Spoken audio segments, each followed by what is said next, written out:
آج کیپٹن صفدر کو آ کے بیان دینا پڑا. ان سب سے اچھے تو کیپٹن صفدر ہیں. اس بیچارے نے تو اس کی بے شک آج کے بیان کے بعد اس کی جو ماہانہ تنخواہ ملتی ہے وہ بھی اس کی بے شک بند ہو جائے. لیکن اس کو میں یہ کہنا چاہتا ہوں کوئی نہیں، پاکستانی عوام آپ کا خرچہ اٹھا لے گی.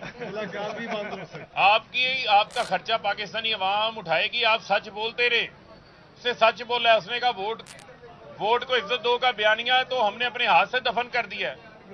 مریم کو اس نے کہا وزیر اعظم نہیں بنے گی. سچ بولا آج کیپٹن صفدر نے. پتہ نہیں کتنا دل ٹوٹا ہوگا اس کا جو آج اس کی زبان کے اوپر جو ہے وہ سچ آیا ہے. اور جو کہتے ہیں کہ جناب اس ملک کے ساتھ جنرل ریٹائرڈ باجوہ نے کیا ہے، یہ کوئی دشمن بھی نہ کرتا ہے اس ملک کے ساتھ جو یہ کر کے گیا. جنرل باجوہ نے یہ بات تسلیم کر لی ہے کہ عمران خان کی حکومت کو گرانے میں جو ہے انہوں نے کردار ادا کیا. قوم ان کے کردار کو اب کبھی نہیں بھولے گی اور یہی وجہ ہے کہ وہ اب کبھی دبئی پھر رہے ہیں اور کبھی کہیں پھر رہے ہیں. میں ان کو یہ کہتا ہوں پاکستان آئے خوشبو لگا. آئین کے آرٹیکل 105 میں بڑا واضح ہے کہ 90 روز میں انتخابات ہوں. گورنر بھاگ گیا، الیکشن کمیشن بھاگ گیا. یہ کیا مذاق پاکستان کی جمہوریت کے ساتھ لگایا ہوا ہے. جنرل باجوہ کے پاس بڑا اچھا موقع تھا کہ جو انہوں نے چوروں کو لا کے بٹھایا تھا وہ اس داغ کو دھو لیتے. اس ملک کے اندر انتخابات ہونے دیتے. انتخابات نہیں ہونے دیے. یہ لوگ بتائیں جو شہباز شریف نے سڑکوں پہ گھسیٹنا تھا لاڑکانہ کی سڑکوں پہ، اور زرداری شہباز شریف کی شکل نہیں دیکھنا پسند کرتا تھا. ان کو جوڑا کس نے؟ جنرل باجوہ نے جوڑا. اور یہ ڈگی والا وزیر اعظم بنا ہے. ہم ڈگی والے وزیر اعظم نہیں قبول کریں گے بھائی.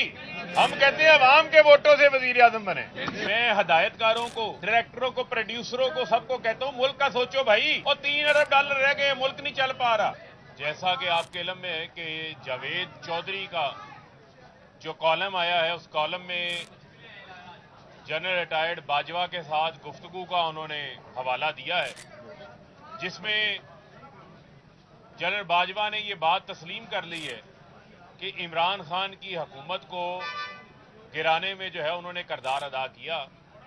اور سچی بات ان کے منہ سے نکل گئی. جو بات عمران خان صاحب کر رہے تھے، انہوں نے یہ کہا کہ ہمیں پتہ چل گیا تھا کہ عمران خان جو ہے وہ ملک کے لیے خطرہ تھا. اب جو ریٹائر ہو کے چلا گیا ہے جنرل باجوہ، اب پتہ چلا ہے کہ 10 مہینے میں جو معیشت کا حشر نشر کیا انہوں نے پکڑ کے، جو انہوں نے پاکستان کے ڈالر کا حشر نشر کیا ہے، جس طریقے سے انہوں نے اپنے مقدمات معاف کروائے ہیں، جس طریقے سے انہوں نے NRO-2 لیا ہے، انہوں نے پاپڑ والے فلودے والے کے مقدمات معاف کروائے ہیں.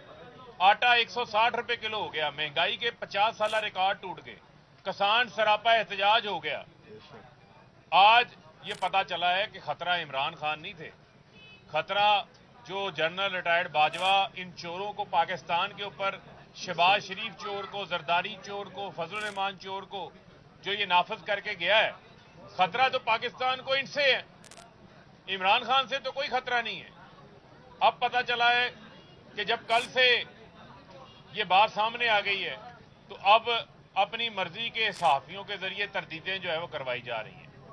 یہ جو اس ملک کے ساتھ جنرل ریٹائرڈ باجوہ نے کیا ہے، یہ کوئی دشمن بھی نہ کرتا ہے اس ملک کے ساتھ جو یہ کر کے گیا. ہر ملک کے شعبے کو تباہ انہوں نے کر دیا. انڈسٹری تباہ کر دی.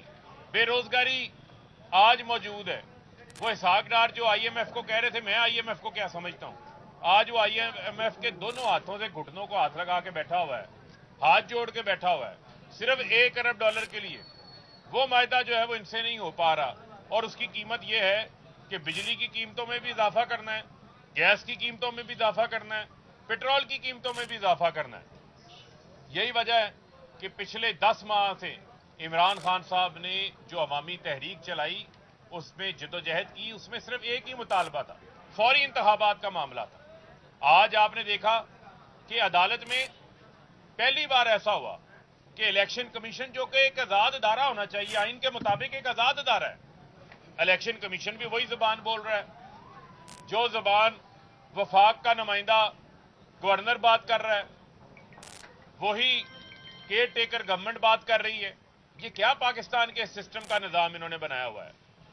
یہ کیسے کہہ سکتے ہیں کہ جناب اگر حکومت، آئین کے اندر بڑا واضح ہے کہ حکومت جب بھی چاہے وہ افواج پاکستان کو کسی بھی کام کے لیے جو ہے وہ طلب کر سکتی ہے، اس میں انکار کی کسی قسم کی کوئی گنجائش ہی نہیں ہے۔ یہ وزیر داخلہ جو جنگل کا قانون ہے رانا ثناء، یہ ایک وزارت داخلہ سے لیٹر نکال دیتا ہے کہ جناب جی ایچ کیو سے افواج پاکستان کہہ رہے ہیں کہ وہ اور معاملات کے اندر مصروف ہیں، وہ الیکشنز کے اندر آ کے سیکیورٹی فراہم نہیں کر سکتے، تو